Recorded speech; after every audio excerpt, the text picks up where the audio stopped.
El Mar Caribe, a finales de 2025, ya no era un paraíso tranquilo, sino un campo de batalla tenso y ambiguo.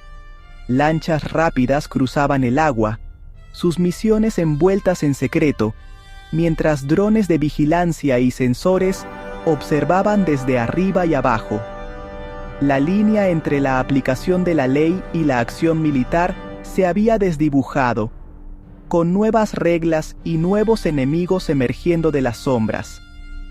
El mar, antes un símbolo de libertad, se había convertido en una zona de encuentros letales, donde el juicio venía del cielo. El escenario estaba listo para un conflicto que desafiaría el significado mismo de la justicia y la guerra. Los ataques de septiembre de 2025 fueron el resultado de un cambio de política radical en Washington. Por primera vez en décadas, la capital estadounidense se encontraba en el centro de una tormenta política y moral, enfrentando presiones internas y externas para responder a una crisis que parecía no tener fin. Los funcionarios redefinieron los carteles de drogas como grupos armados hostiles, llevando la lucha de los tribunales a los campos de batalla. Esta decisión fue tomada tras intensos debates y advertencias de que el enfoque tradicional había fracasado.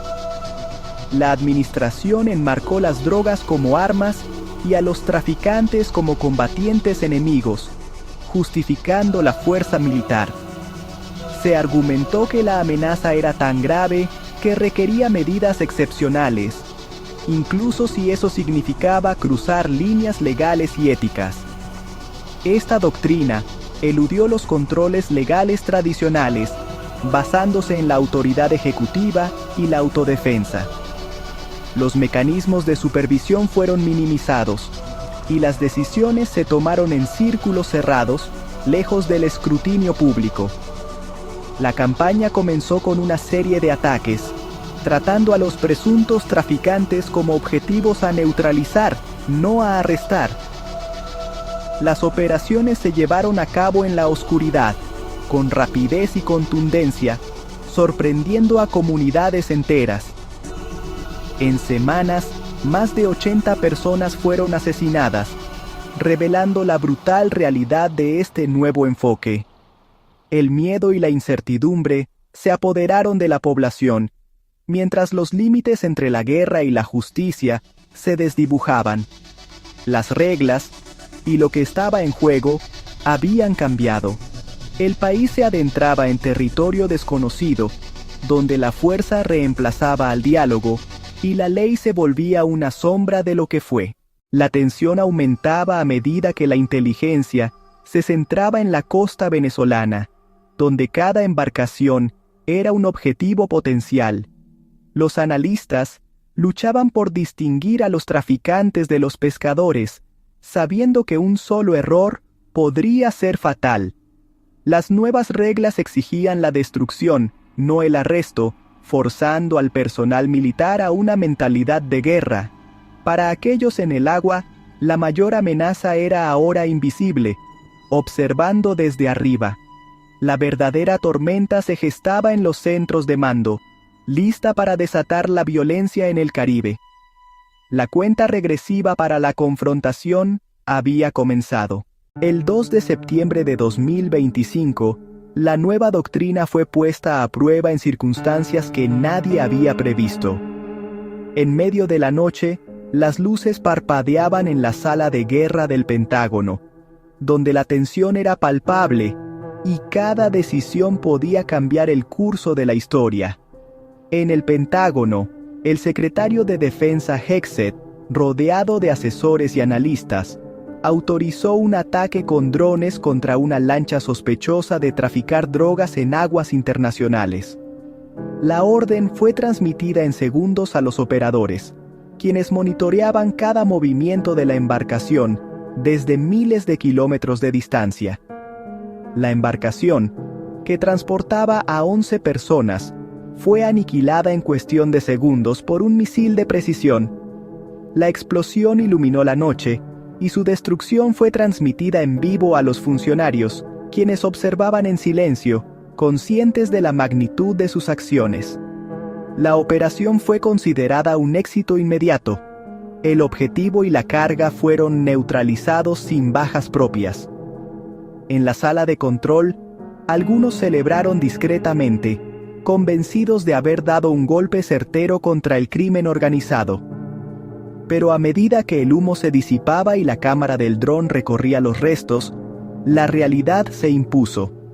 2 supervivientes, visiblemente heridos y aterrados, se aferraban desesperadamente a los restos flotantes de la embarcación. Su presencia transformó lo que parecía una operación limpia en una crisis moral y legal. Los asesores legales y los altos mandos militares se sumieron en discusiones urgentes, conscientes de que el incidente podría tener repercusiones internacionales.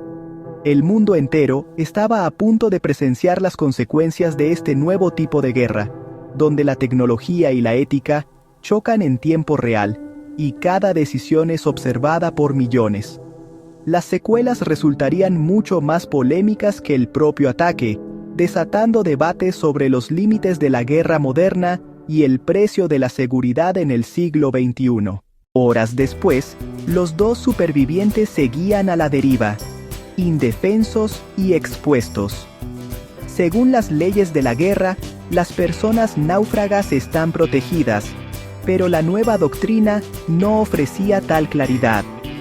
El almirante Bradley, enfrentando un dilema, ordenó un segundo ataque para eliminar a los supervivientes.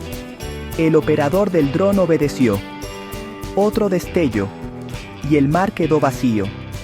No quedaron testigos, solo imágenes digitales del acto. La operación estaba ahora verdaderamente completa, pero la decisión perseguiría a todos los involucrados. La línea entre el combate y la ejecución había sido cruzada. Las repercusiones serían rápidas y severas. La noticia del segundo ataque se filtró, provocando indignación en Washington. La administración se apresuró a explicar, con funcionarios ofreciendo relatos contradictorios y negaciones. Expertos legales señalaron claras violaciones de las propias reglas militares, calificando el ataque como un posible crimen de guerra. El Manual de la Ley de la Guerra del Pentágono prohíbe explícitamente atacar a los supervivientes de naufragios. El incidente puso a los altos mandos bajo investigación, enfrentando posibles cargos de asesinato o crímenes de guerra. La nación se vio obligada a confrontar el lado oscuro de su nueva estrategia. El Congreso inició una investigación, exigiendo las imágenes del dron y respuestas. Los legisladores vieron el mismo video, pero percibieron verdades diferentes. Algunos lo llamaron crimen de guerra, otros un acto de guerra justificado.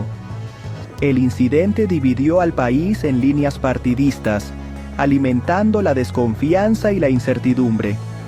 El debate pasó de la política antidrogas a la moralidad del asesinato a distancia. ¿Fue esto autodefensa o ejecución?